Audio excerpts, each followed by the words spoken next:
Carlisle group और advent international, इन दोनों ने ही 10% स्टेक लेने का फैसला किया है यस बैंक में। और इस स्टेक के थ्रू यस बैंक दोस्तों $1.1 बिलियन कह सकते हैं आप फंड रेज करने वाला है। और ये खबर बाजार को, निवेशकों को बहुत बहुत ज़्यादा अच्छी लगी।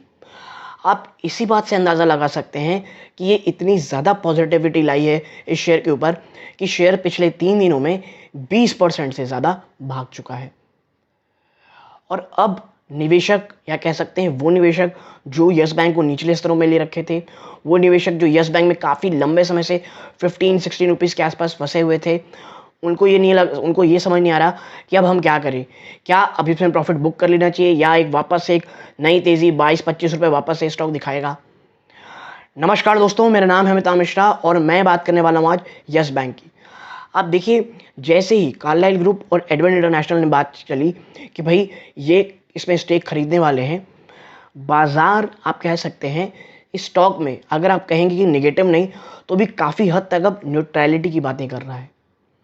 निवेशकों को अब ये लग रहा है कि ये जो खबर है ये एक री रेटिंग का, कह सकते हैं ये एक री रेटिंग का मौका हो सकता है यस बैंक के लिए। तो ऐसा क्या सच में है? इस चर्चा को आगे बढ़ाने से पहले दोस्तों प्लीज़ चैनल को सब्सक्राइब कर लें, वीडियो अच्छी लगती हो लाइक करके औरों के साथ शेयर कीजिएगा।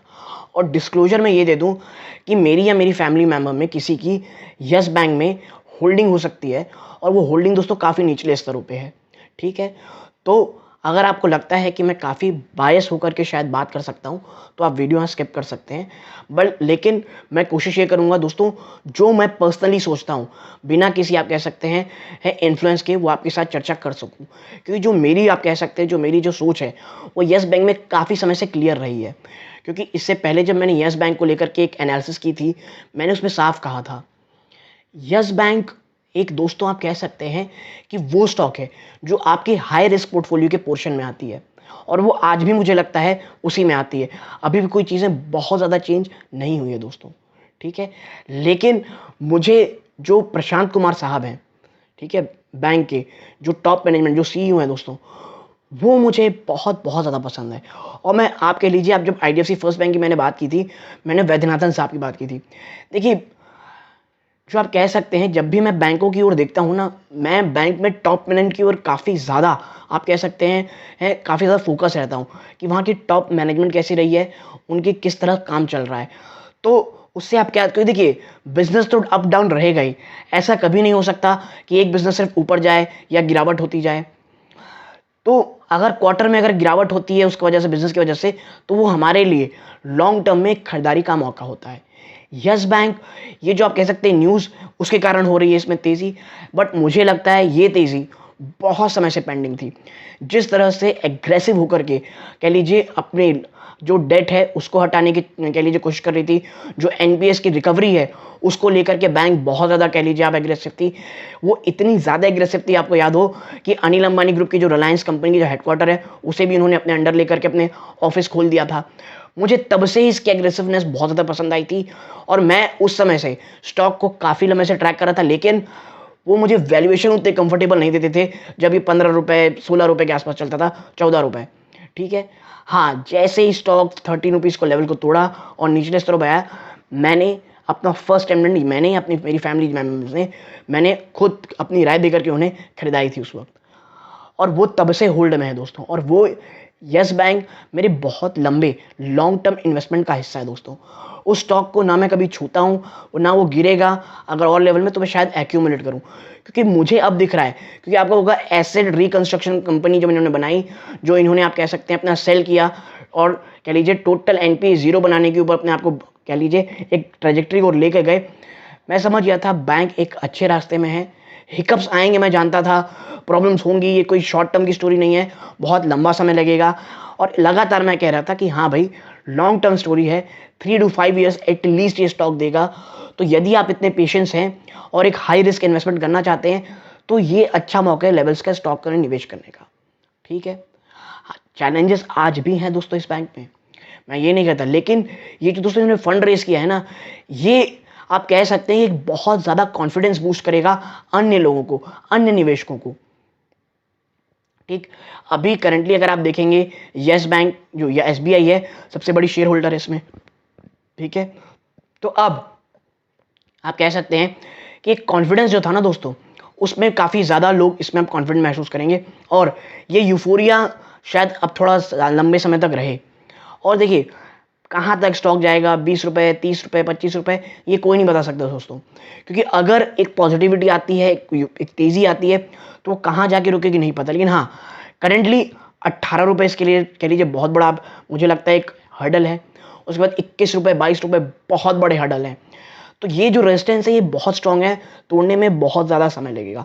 लेकिन हाँ, एक चीज़ मैं क्लियर हूँ, स्टॉक बहुत अच्छे ही कह लीजिए ग्रोथ टेरिटरी में है। स्टॉक बहुत ही शानदार कह लीजिए आने वाले समय में एक ग्रोथ स्टोरी हो सकता है, बशर्ते कोई अनफोर्सिन या ब्लैक स्वान इवेंट ना आ जाए।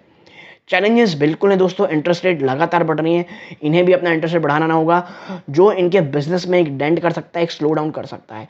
ये मैं अभी भी लेकर के काफ़ी ज़्यादा कह लीजिए स्केप्टिकल हूँ कि आने वाले समय किस तरह यस बैंक इस चैलेंजेस को कह लीजिए फेस करेंगे। हाँ, ये जो इन्होंने फंड रेस किया है, मुझे लगता है ये काफ़ी ज़्यादा आप कह सकते हैं बूस्ट दे सकता है, और इनके जो आने वाले समय प्लान्स हैं दोस्तों, ग्रोथ के प्लान्स हैं, उसे काफ़ी हद तक ग्रोथ दे सकता है।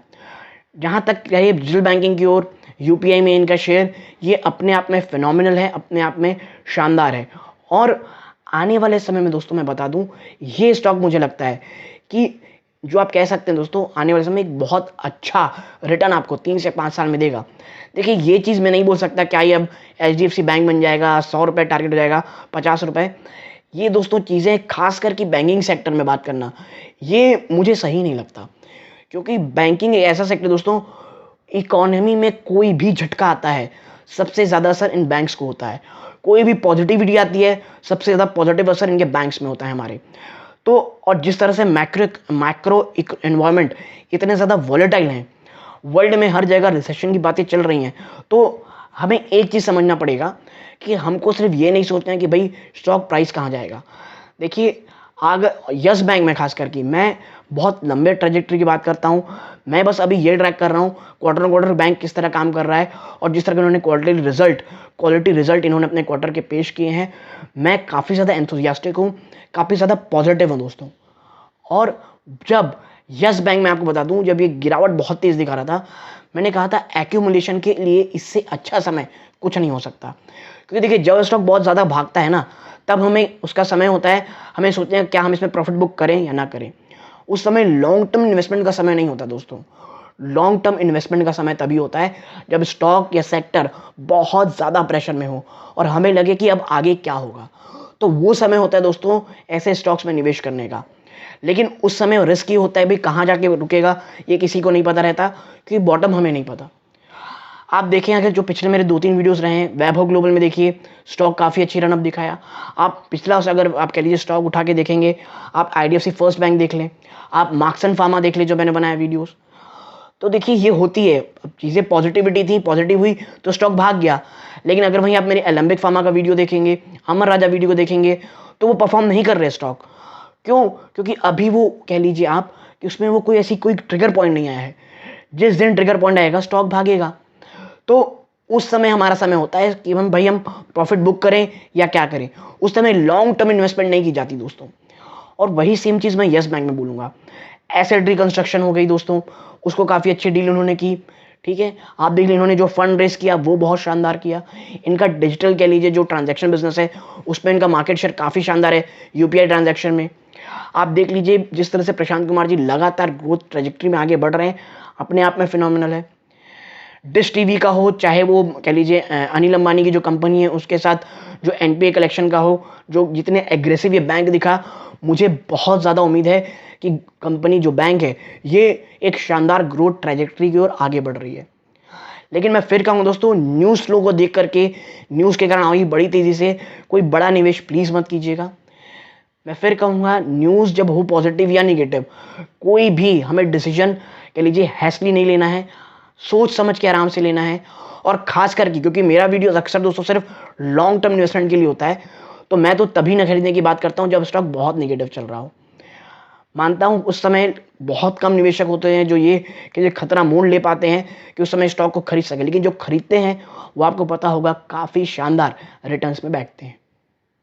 तो ये दोस्तों वीडियो मेनली मेरे इसलिए था आपको समझाने के लिए कि ये तेज़ी क्यों हो रही है, तेज़ी के में हमें करना क्या चाहिए और क्या वाकई में यस बैंक में चीज़ें चेंज हुई हैं। तो यदि आप यहाँ तक जुड़े हैं प्लीज़ सब्सक्राइब कर दें, बटन को सब्सक्राइब बटन दबा दें अगर पहली बार आएँ, वीडियो को लाइक कीजिए। यहाँ तक जुड़े रहे इस बात का बहुत बहुत धन्यवाद। ये सूर्यकांत है। जय हिंद दोस्तों।